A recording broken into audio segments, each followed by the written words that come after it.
안녕하세요 여러분, 타임트래커입니다.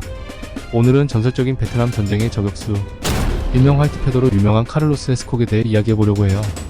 헤스콕은 그 이름만으로도 적군에게 공포를 주었던 인물인데요. 베트남 전쟁 당시 그의 목에 걸린 현상금이 무려 3만 달러였다는 사실 알고 계셨나요? 네, 바로 오늘은 그가 어떻게 전쟁에서 전설로 남았는지 영화보다 더 영화 같은 이야기를 재밌게 풀어보겠습니다. 자, 그럼 전설 속으로 함께 떠나볼까요? 1. 한 소년이 저격의 달인으로. 카를로스 헤스콕, 그는 1942년 5월 20일 미국 아칸소주 리틀록에서 태어났습니다. 헤스콕의 어린 시절 이야기를 들어보면 그는 그저 평범한 시골 소년이었어요. 하지만 그가 평범하지 않았던 것은 바로 사냥 실력이었죠. 부모님이 이혼하신 후 주로 할머니와 살면서 사냥으로 가족을 부양했어요. 여기서 우리가 중요한 포인트를 놓쳐선 안됩니다. 이때부터 헤스콕은 이미 저격수의 기본 중 기본인 침착함과 정확성을 키우고 있었던 거죠. 그의 첫 사냥 도구는 바로 22구경 소총이었는데, 어린 헤스콕은 이 소총으로 새와 작은 동물들을 잡으며 생존의 기술을 배웠습니다. 시간이 흐르고 헤스콕은 더 강력한 무기를 손에 넣습니다. 그의 아버지가 2차 세계대전에서 가져온 카라비너 98 쿠르츠라는 독일군 소총을 받았죠. 배그 좀 했다는 분들은 다 아시죠? 카구팔. 헤스콕이 이 소총을 손에 들고 처음 방아쇠를 당겼을 때 그는 알았을 겁니다. 이건 나한테 딱 맞는 무기다. 그 소년은 자라서 전설적인 저격수가 될 준비를 하고 있었던 거죠. 2. 전쟁터로 향하다.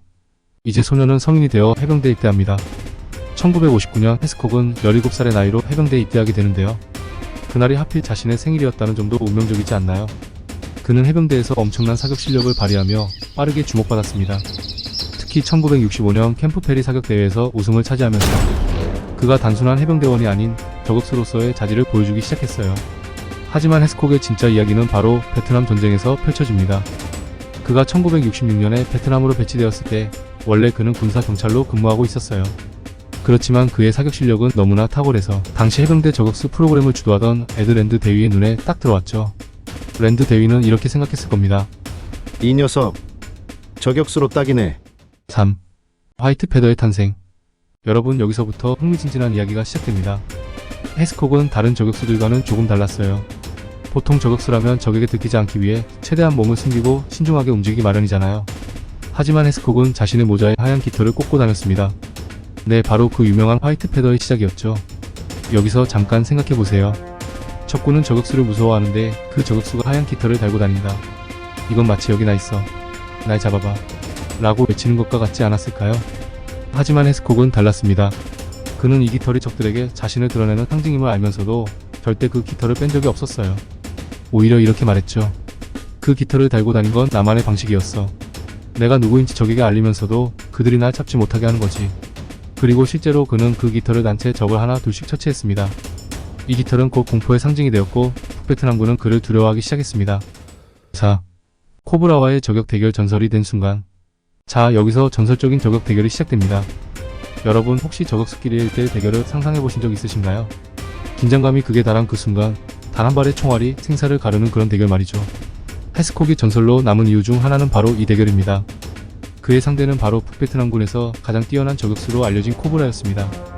코브라는 헤스콕을 제거하기 위해 특별히 파견된 저격수였죠. 그 이름처럼 날카롭고 빠른 저격술로 유명했던 그였지만 헤스콕을 상대하는 것은 쉬운 일이 아니었습니다.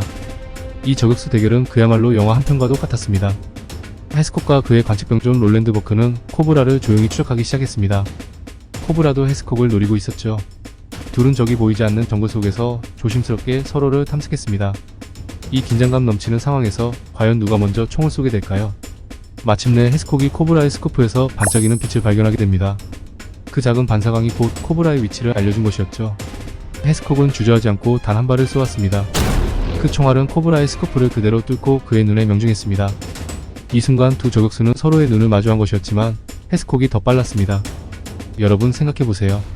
그 좁은 스코프를 통해 적의 눈을 겨냥해 총알을 쏘는 장면. 이건 그저 영화 속 장면이 아니라 실제 전쟁에서 벌어진 일입니다. 이 대결 이후 헤스콕의 이름은 더욱 높아졌고 그는 적들에게 있어 그야말로 악몽 같은 존재로 남았습니다. 5. 아파치 여성 베트콩과의 대결. 저격수로서 헤스콕이 맞닥뜨린 또 다른 악명 높은 적이 있었으니 바로 아파치라는 별명을 가진 여성 베트콩입니다. 아파치는 그 이름만으로도 미군들에게 공포를 안겨줬는데요. 그녀는 미군 포로를 잔인하게 고문하고 처형하기로 악명이 높았죠. 특히나 한 사건은 헤스콕의 심장을 후벼 팠습니다. 그녀가 헤스콕의 기지 근처에서 미군 병사를 고문하며 그 고통스러운 소리가 헤스콕이 있는 곳까지 들려왔습니다. 밤새도록 그 병사를 괴롭힌 아파치는 결국 그를 돌려보냈지만 그 병사는 결국 기지 앞에서 죽고 말았죠. 이 사건을 지켜본 헤스콕은 결심합니다. 아파치를 반드시 잡겠다. 얼마 후 헤스콕은 정찰 도중 아파치와 그녀의 동료들을 발견하게 됩니다. 헤스콕은 그녀를 조용히 추적한 후 한 발의 총알로 그녀를 저격해 죽였습니다.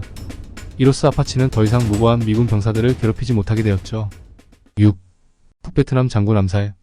헤스콕의 경력 중 가장 위험한 임무 중 하나는 바로 북베트남 장군을 암살하는 것이었습니다. 이 임무는 헤스콕이 혼자서 수행해야 했죠. 게다가 이 임무는 적의 깊은 후방에서 진행되었기에 그야말로 목숨을 건 작전이었습니다. 헤스콕은 사흘 밤낮에 1500야드 약 1.4km 거리를 기어가야 했습니다. 여러분, 이 거리감을 상상해보세요. 적의 눈에 들키지 않기 위해 초조하게 기어가야 하는 상황에서 수많은 순찰병들이 돌아다니고 심지어 대나무 독사까지 그를 위협했습니다. 그럼에도 불구하고 헤스콕은 침착하게 장군이 나타날 때까지 기다렸고 700야드 거리에서 정확하게 장군을 저격해 사살했습니다. 목표를 제거한 후 그는 그 자리를 빠져나와야 했죠.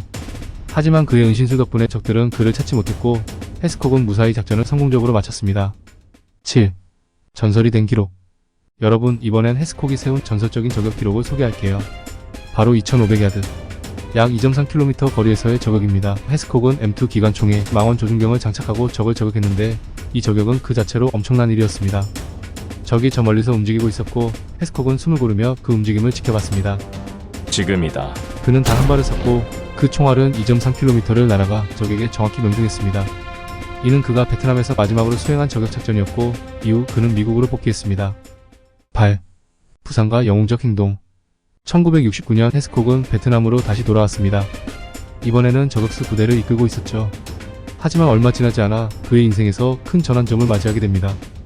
9월 16일 헤스콕이 타고 있던 장갑차가 지뢰를 밟아 폭발하게 된 것입니다. 헤스콕은 자신도 심각한 부상을 입었지만 그 순간 동료들을 구해야 한다는 생각 하나로 불타는 장갑차에서 무려 7명의 해병을 구출했습니다. 그의 몸은 이미 심각한 화상을 입었고 그는 결국 쓰러졌지만 그날 그의 용기와 헌신은 모두에게 깊은 인상을 남겼습니다. 9. 마지막 전설. 헤스콕은 베트남에서 돌아온 후에도 해병대를 떠나지 않았습니다. 그는 저격수 훈련에 큰 기여를 했으며 특히 해병대 저격수 학교 설립에 핵심 역할을 했습니다. 그의 훈련 방식은 지금까지도 전 세계의 저격수들에게 큰 영향을 미치고 있습니다. 하지만 그의 건강은 점점 악화되었습니다. 1975년 그는 다발성 경화증 진단을 받았고 결국 퇴역하게 됩니다. 해병대는 그에게 전액연금을 지급하며 그의 공로를 인정했죠.